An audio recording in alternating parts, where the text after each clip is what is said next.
أعوذ بالله من الشيطان الرجيم بسم الله الرحمن الرحيم والصلاة والسلام على سيدنا ونبينا وحبيب قلوبنا أبي القاسم المصطفى محمد اللهم صل على محمد وآل محمد وعلى آل بيته الطيبين الطاهرين الحمد لله رب العالمين الحمد لله الذي جعلنا من المتمسكين بولاية سيدي ومولاي علي بن أبي طالب والحمد لله الذي هدانا لهذا وما كنا لنهتدي لولا أن هدانا الله بسم الله الرحمن الرحيم رب اشرح لي صدري ويسر لي أمري واحلل عقدة من لساني يفقهوا قولي. In the name of God, the most beneficent, the most merciful, we ask Allah to send His greatest peace and blessings upon Muhammad wa ali Muhammad. Allahumma salli ala Muhammad wa ali Muhammad. We praise Allah for all the blessings He has given us, and the greatest blessing being that He allowed us to be the ones who remain steadfast, dedicated, and loyal on the path of our Master after the Prophet, the commander of the faithful, the prince of the believers, the protector of the Prophet and his message, Imam Ali ibn Abi Talib alayhi salam. We praise Allah for this blessing and every blessing, for without Allah we would have nothing. Assalamu alaikum, my dear respected brothers and sisters, wa rahmatullahi wa barakatuh. Today we're going further into our discussion on the vision of a virtuous community. And what we're going to be focusing now is taking off from the footing that we had yesterday in regards to the active integration that we have in our society.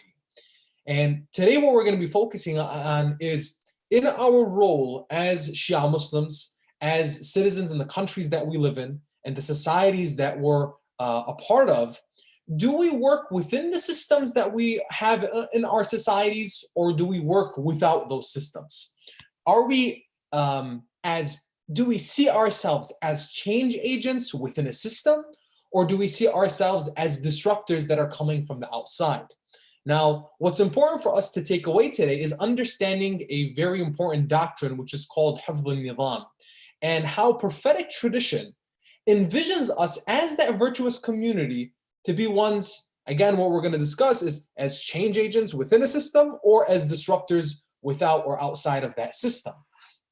Now, inshallah, we're going to be, as we're doing every day, there's a series of questions, about 5 to 6 questions that we're going to be answering. And those 5 to 6 questions are as follows. 1, what is the doctrine of Hifdh al-Nizam?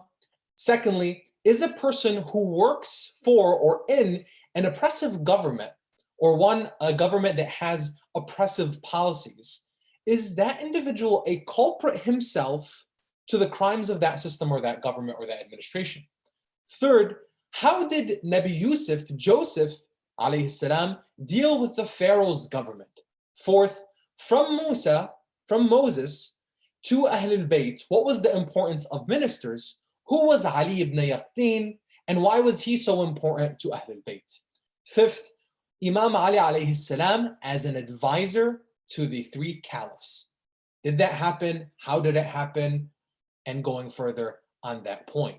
Now, in the discussion that we've having thus far, we've realized that beyond being role models, accepting and making a part of our lives the way we look at the world, the doctrines or concepts of coexistence and tolerance, there's an essential principle involved in active integration when it comes to our virtuous community.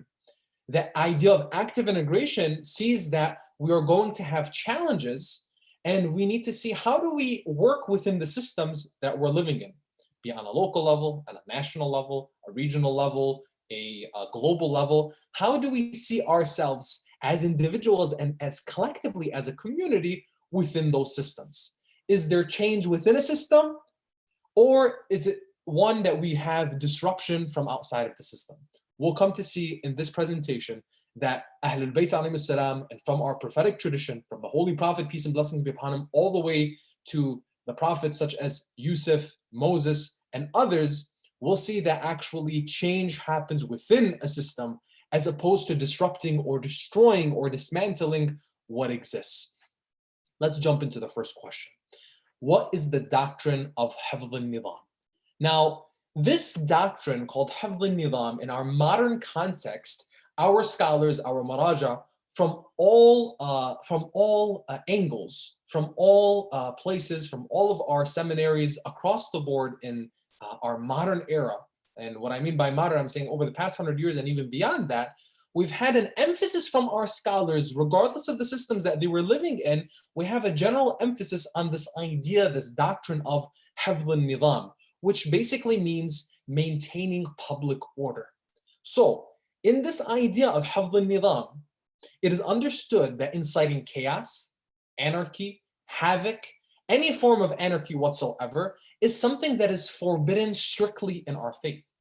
For one to go out and try to disrupt a system and inciting chaos, inciting havoc, having any kind of anarchy whatsoever, disorder, that's something that actually is away from faith. Keeping public order is not only something that is preferred in our belief, but is actually something that's mandatory, regardless of the system that's actually being lived in. And just a little bit more detail on that is for us to get an idea of how we see ourselves as citizens, as residents in the places that we live. So our role as citizens in the countries that we live in is one that we have to be mindful of our rights and the rights of others. Even if our rights are being taken away from us, that doesn't necessarily mean that we destroy the system or disrupt a system that we are actually on the short end, we're receiving the short end of the stick from. Just because my rights are being taken away doesn't mean that I go out and I take the rights of others.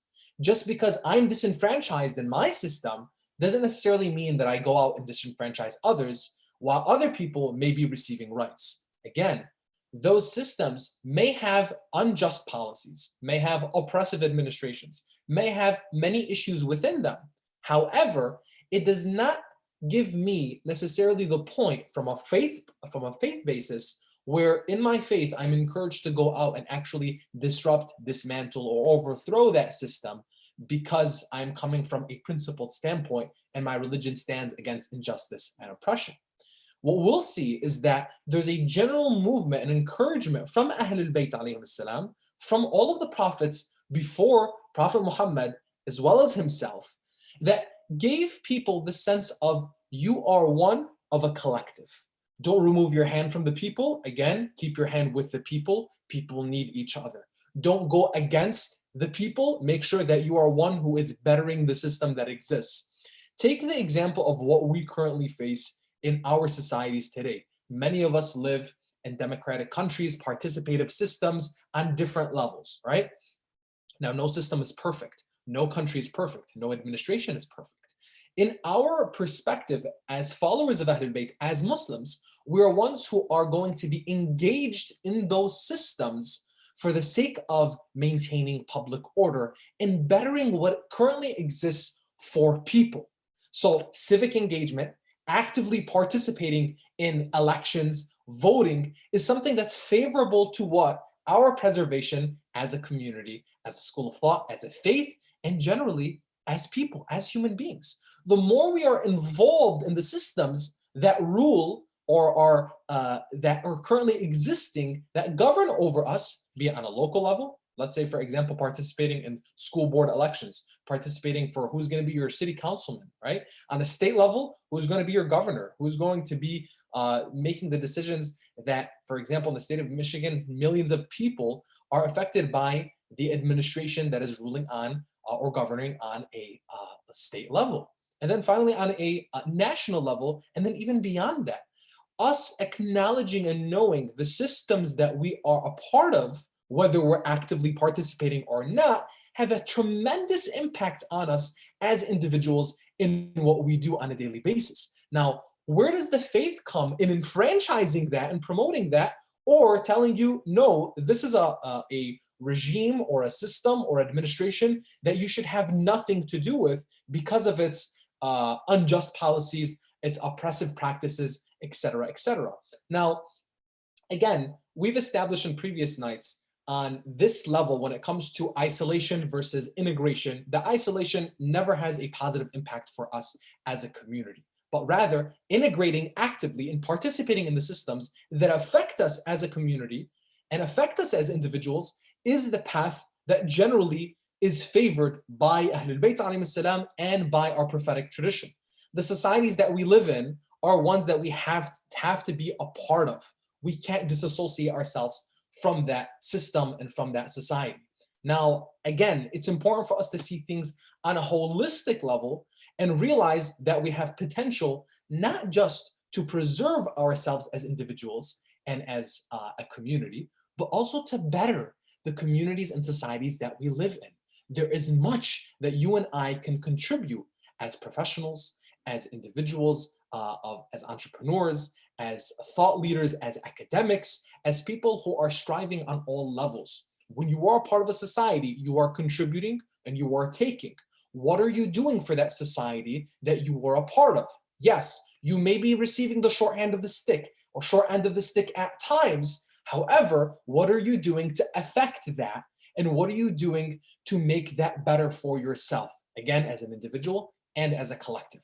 Now, when we're looking at all of these fields, there's an important belief that we have, an encouragement that's had by the scholars of our seminary, which is, and we hear this time and time again, whenever we visit the seminaries, whenever we engage with our scholars, there's an emphasis on when you're in your society, when you're going back to your communities, don't only be great at what you do, be the best at what you do. So whether you're a physician, you're an entrepreneur, you're a lawyer, you're a nurse, you're a journalist, you're a marketer, whatever it may be, an engineer, a physicist, on every level, strive to be the best that you can possibly be. Not just merely in serving your family and in your community, but serving your society at large, because you're an individual, a human being that contributes to the progress of humanity. Again, look at this thought. This thought being that we're not just limited or isolated to our own bubble of people that look like us or think like us and believe like us, but rather the individuals that are like-minded and have this harmonious mind are going to use that harmony to propel a beautiful vision for the rest of humanity, which is that even if you don't believe like me, even if you don't look like me, and even if you don't agree to the things that I'm saying right now, I'm still going to be looking out for you. And I want to bring progress to humanity in a way where that you and I, our children, are protected in and taken from that protection and propelled forward with progress, and that our situation is better now than it was yesterday. And inshallah, tomorrow is going to be better than today. Again, coming all from this thought. The basic, preservation. Second, making sure that people are taken care of. And third, being the best at what we are doing, no matter what, in the ultimate service of our fellow man and ultimate service of humanity. Again, that service itself, as Imam al-Askari alayhi salam will tell us, there's no better deed than serving your fellow man or your fellow brother. The question that comes in when we're having this perspective on Hafdh al-Nizam and this perspective of being involved in these systems, there's a very valid question that arises, and that is, if I'm, let's say, to participate in some of these systems, whatever system they may be, but particularly when it comes to governments or administrations, be it locally, regionally, nationally, globally, whatever it may be, and whatever country you're in, if I'm participating in these governments or in these administrations, is it not that if they have oppressive policies or laws that disenfranchise people, and I'm part of that administration or that government, am I not a culprit myself to the crimes of that system?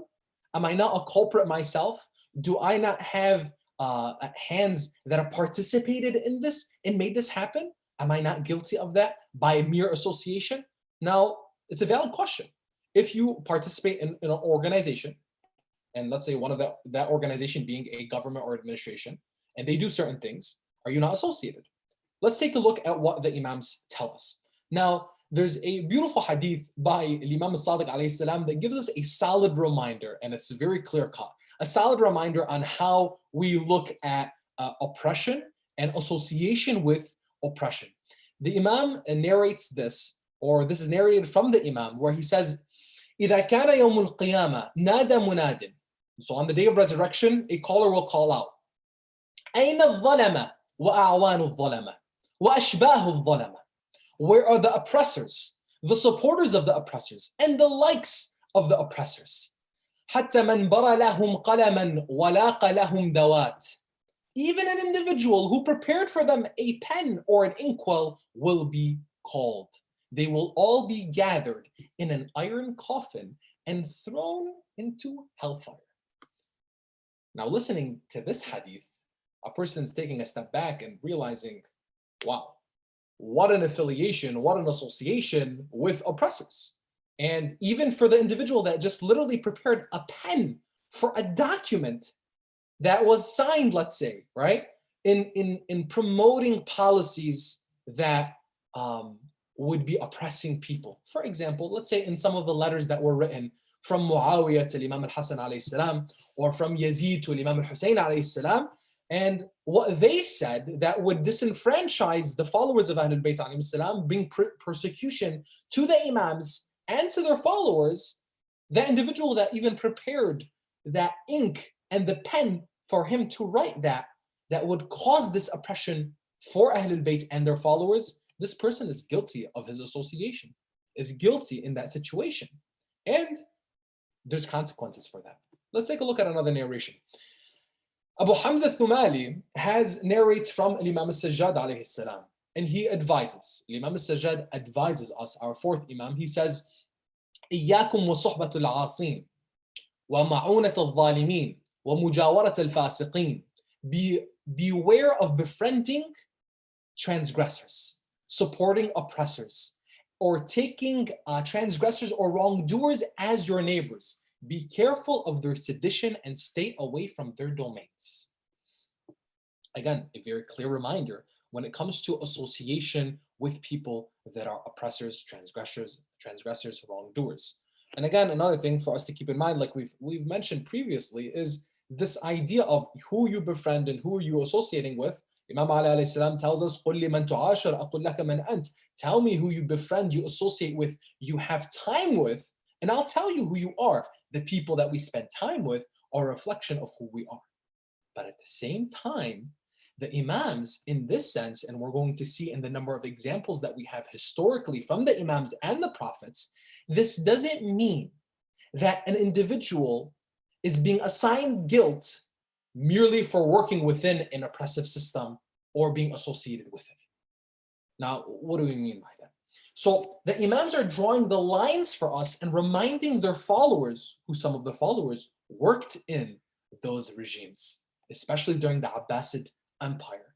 They had positions within the Abbasid Empire, but they're reminding them, listen, in your position, make sure that you are not helping oppression to take place. So they're telling them, be cognizant and prudent of your responsibilities and make sure that you're not moving across that line. You have a position and you have a role to play, but always remember what you're doing in that position. And that is always for one, to make sure that justice reigns and justice prevails and people are taken care of and preserved and protected. The rights of people is not something to take lightly.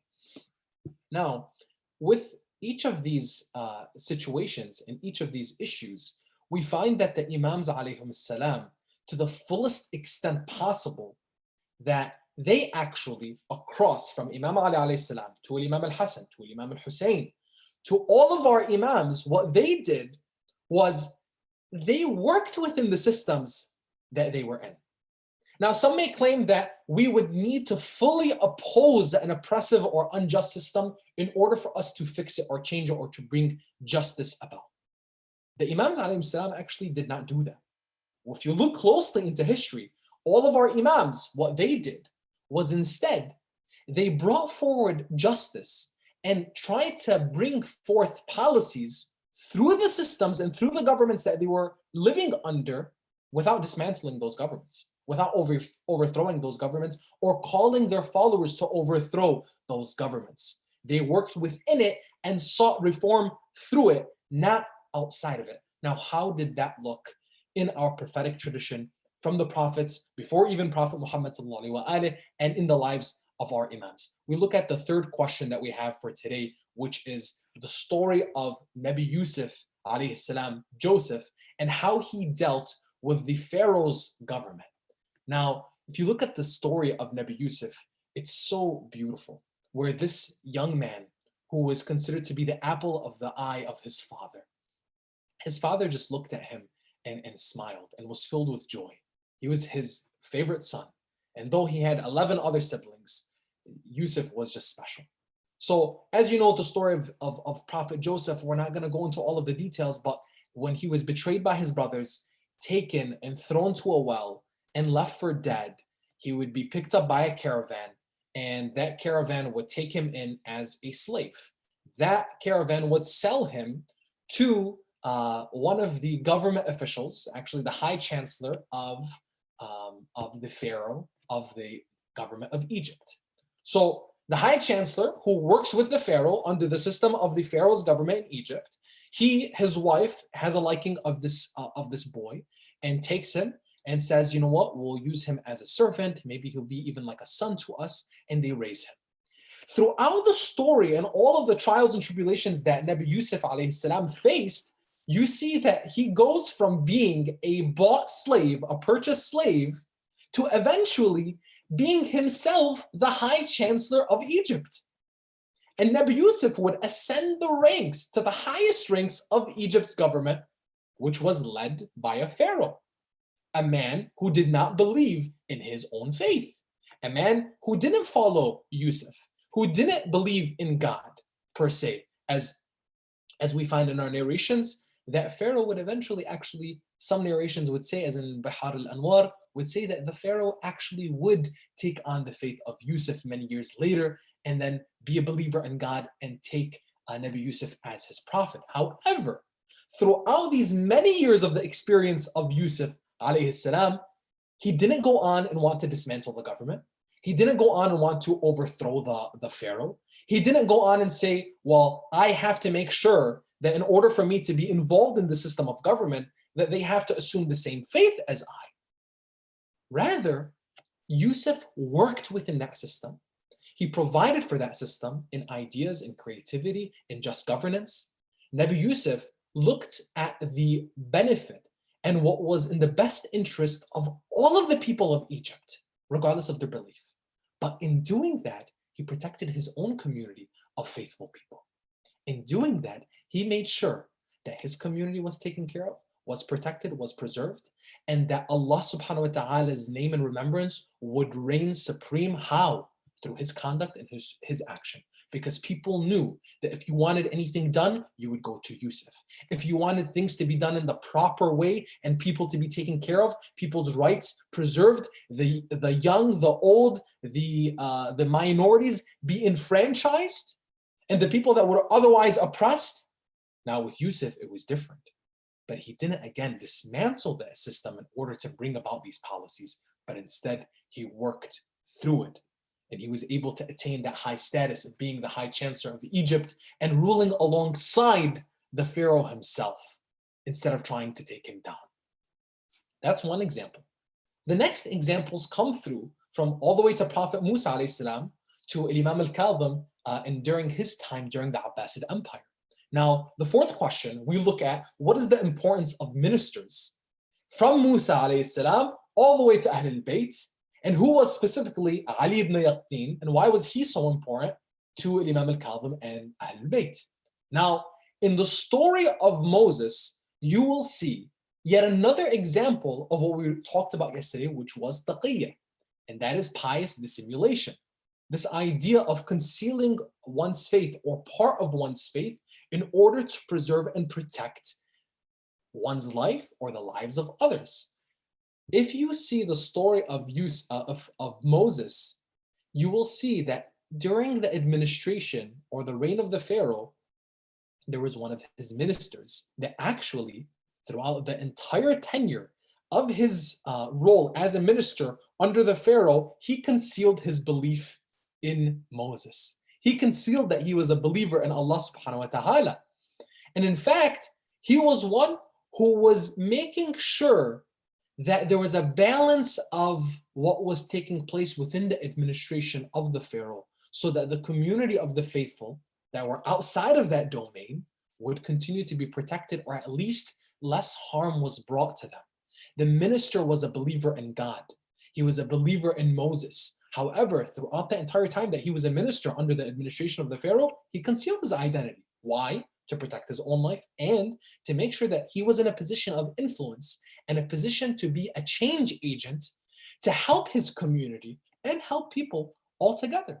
Let's say the Pharaoh wanted by any means necessary to get what he wanted, and if that meant killing people, if that meant taking people's money, people's wealth, people's property, and going into villages and just massacring people left and right, the Pharaoh was going to do it.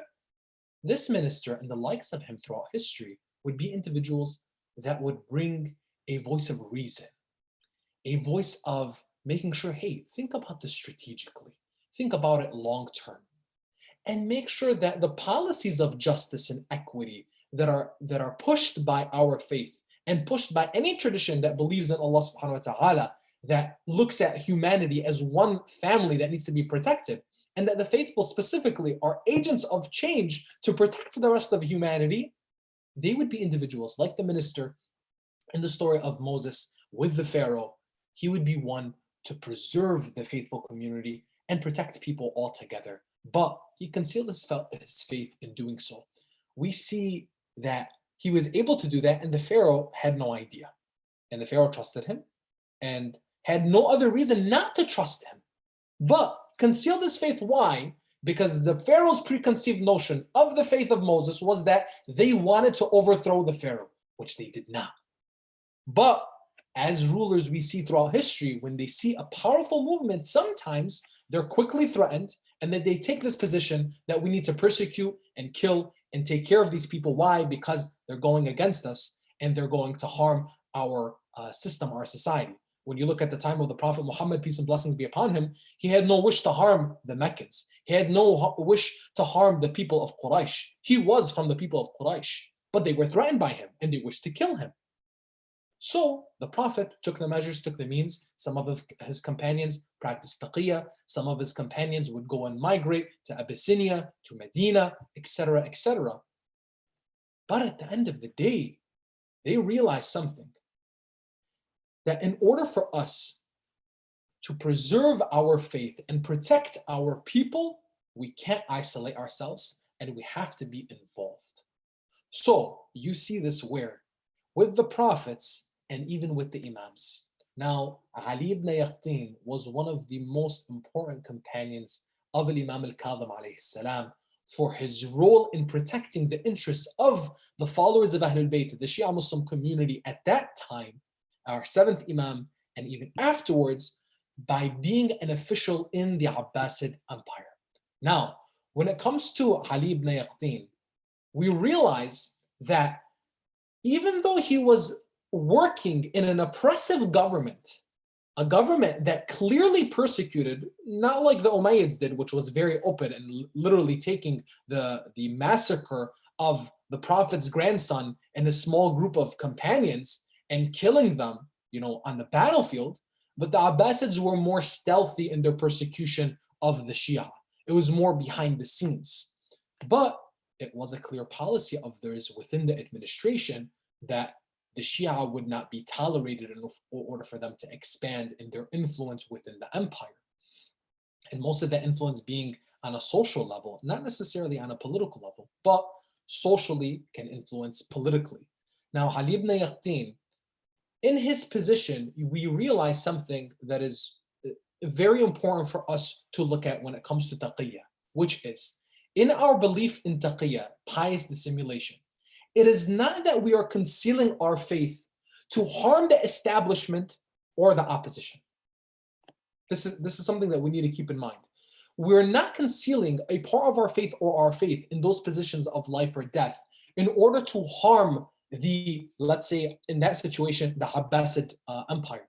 Ali ibn Yaqtin did not play a role in harming or bringing about policies that would dismantle the Abbasids. They were in power, they were in power. The Imams, of course, did not agree or assent to that political establishment. However, it was a reality of the time.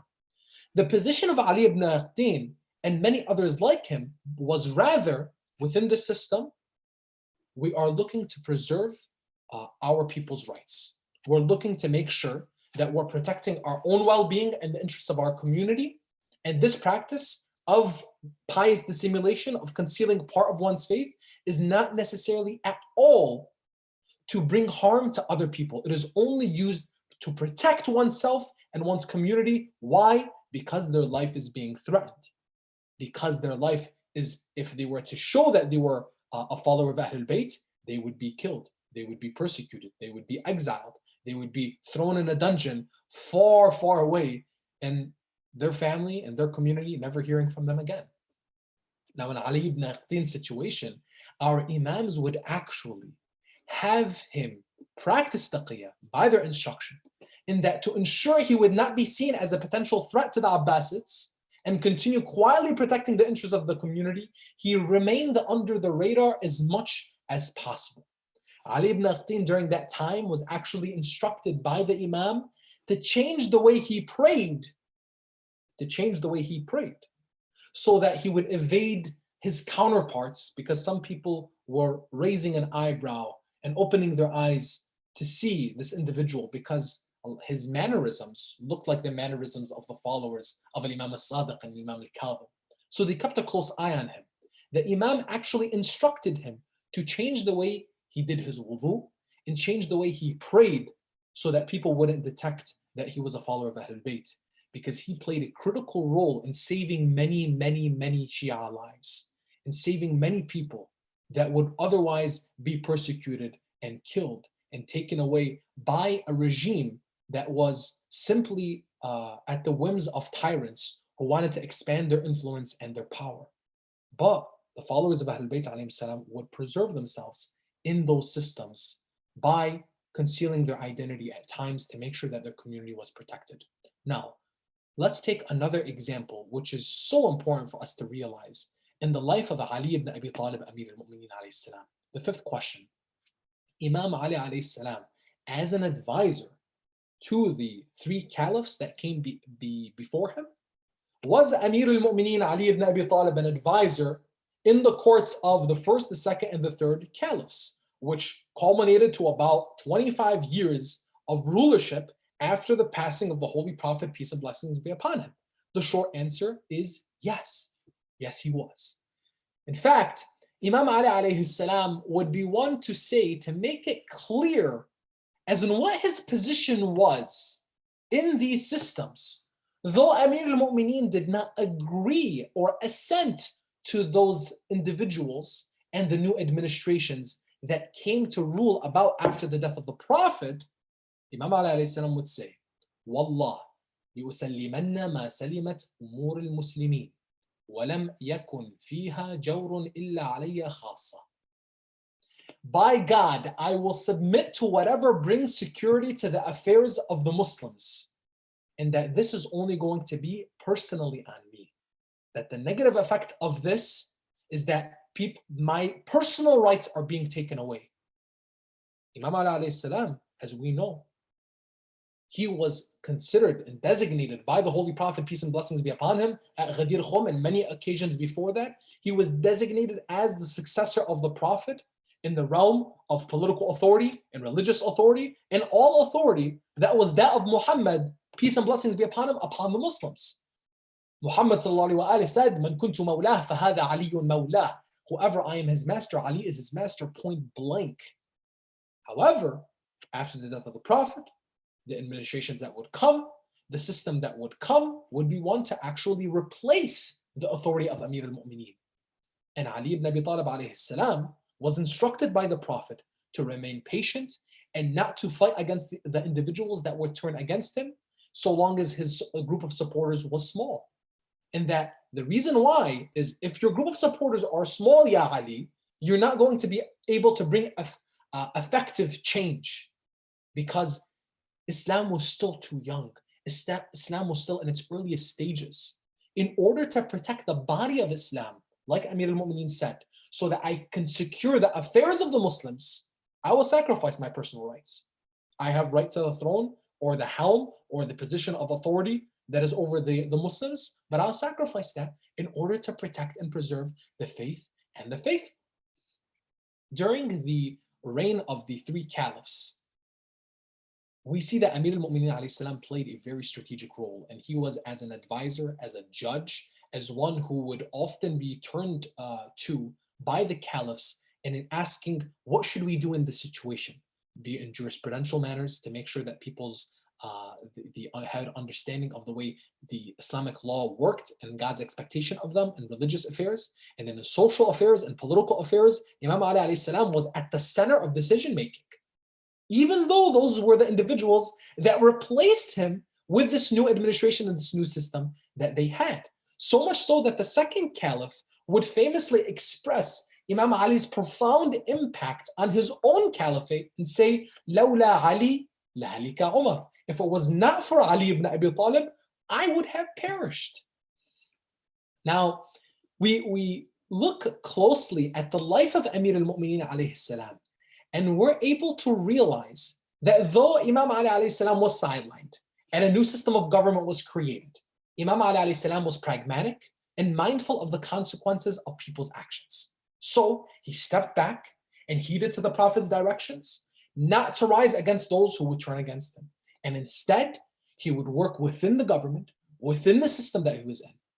Now, some people historically may misinterpret Imam Ali's actions as being one who he conceded to their authority, and that in fact he approved of those three administrations or regimes. But not at all. In fact, there were a number of occasions where Ali ibn Abi Talib made it clear to them that, you know, I am more deserving to this position than you are, and that the Prophet designated me for this position. However, you have taken it upon yourselves. And I was instructed by the Prophet not to rise against those who are in this position and have taken away these rights unless the circumstances were to be otherwise. Imam Ali alayhi salam at the time after the Holy Prophet, he had, some narrations say, no more than 12 companions that would be ones who would be able to even protest against what was going on in the new governments that would take place. But regardless, Imam Ali alayhi salam would find that, as instructed by the Prophet, and you see this in Sermon 15 of Nahj al-Balagha, Imam Ali alayhi salam says, though there was pricking in the eye, I chose patience throughout the adversity, and I stayed my chest to the ground. Imam Ali alayhi salam, he stayed his chest to the ground. He didn't go and fight against those who were taking, let's say, his personal rights, his personal right to rule. We see this not only in the life of Amir al-Mu'mineen alayhi salam, in this idea of hifz al-nizam, this idea of preserving public order and maintaining the preservation of the faith and protecting the body of Islam and preserving the blood of the Muslims, which Ahlul Bayt alayhi salam had at the highest sanctity. But we see this in the movement of Imam al-Hasan, in what he faced with Muawiyah, who wanted to challenge Imam al-Hasan and take on the position of the caliphate away from Imam al-Hasan and become the ruler. And Imam al-Hasan would come to the peace treaty. Why? With Muawiyah, which would give Muawiyah his position in becoming a caliph for 18 years in the beginning of the Umayyad dynasty. Why? Because at that time he assessed, in order to protect the body of Islam, he had to make sure that this battle did not take place, and rather peace would be chosen and that Muawiyah would ascend to this position. Imam Huseini alayhi salam, as his brother did for 8 years, would follow that same policy of the peace treaty for 10 years, and then would only change his position when Muawiyah would die. Why? Because at the death of Muawiyah came the appointment of Yazid. And at the appointment of Yazid came the last part of the peace accord, which was violated by Muawiyah. That all of these things needed to be taken care of, which was, and the last one being the appointment of Yazid ibn Muawiyah, which was a violation of the peace treaty itself. When the violation of all of the elements of the peace treaty, and I encourage you to do your research and understand the elements of the peace treaty. A great book on understanding this, as mentioned previously, was the book Hussein's Revolution, Thawrat al-Hussein alayhi salam, by Sheikh Mahdi Shamsuddin, which gives you a very comprehensive, both historical and to a certain extent theological analysis of the events that took place in the movement of Al-Hasan and Hussein alayhi salam.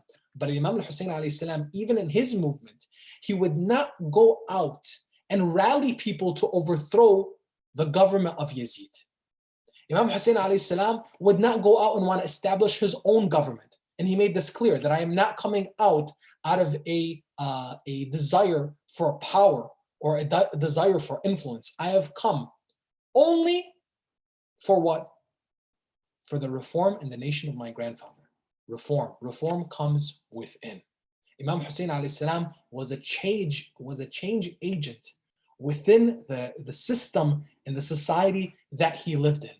The Imam did not mobilize forces to go and overthrow this government, nor did the Imam alayhi salam even take away or hide any of the facts of his movement from his people. When Muslim ibn Aqil would be executed in the palace of Ubaidullah ibn Ziyad in Kufa, Imam Hussein would share that news with his followers, his people. So much so that our narrations would say that the movement of Imam al-Hussein alayhi salam on their way to Iraq would dwindle in size from thousands to the mere 72 or 77 companions that they had on the day of Ashura.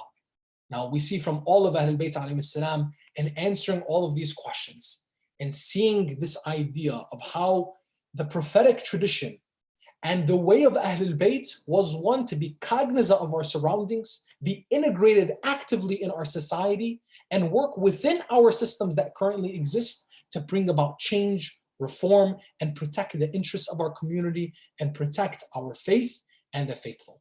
هذا والحمد لله رب العالمين وأفضل الصلاة والتسليم على نبينا محمد وعلى آل بيته الطيبين الطاهرين.